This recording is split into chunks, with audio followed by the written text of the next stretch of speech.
J'utilise l'offre de formation du SCD dans deux types de formations.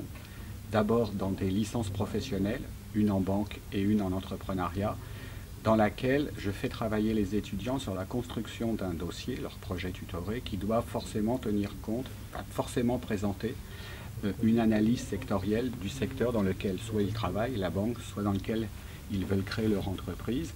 Et l'offre du SCD, là, c'est tout simplement être capable de définir les tendances d'un secteur et savoir là où se situent les enjeux, les défis et les axes de développement.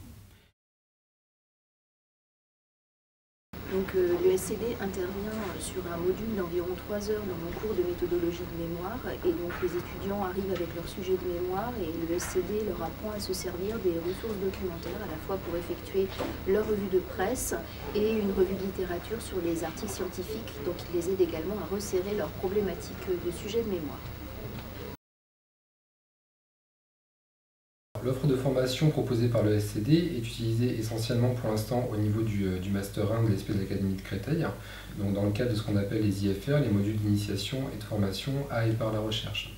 Et au cours de ces formations, on va vraiment avoir donc un premier contact qui va être fait avec les différents outils que les étudiants vont avoir à disposition, donc soit en termes de ressources comme les portails Athéna ou également donc l'outil de recherche bibliographique, de gestion de bibliographie Zotero.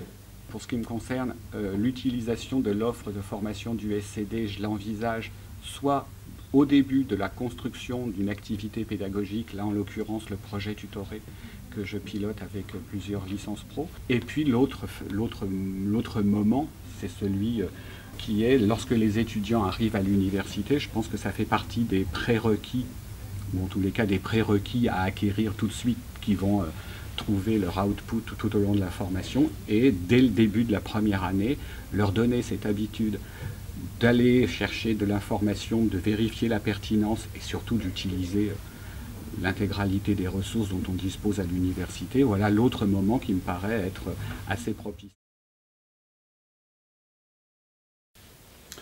Alors, je pense qu'il y a deux moments importants.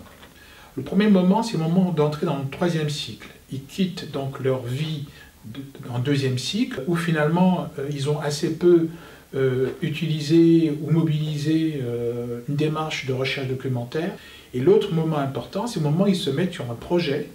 Ils ont une thèse à préparer, donc une recherche documentaire. Et là, c'est un moment important qui va être un moment plutôt d'accompagnement individuel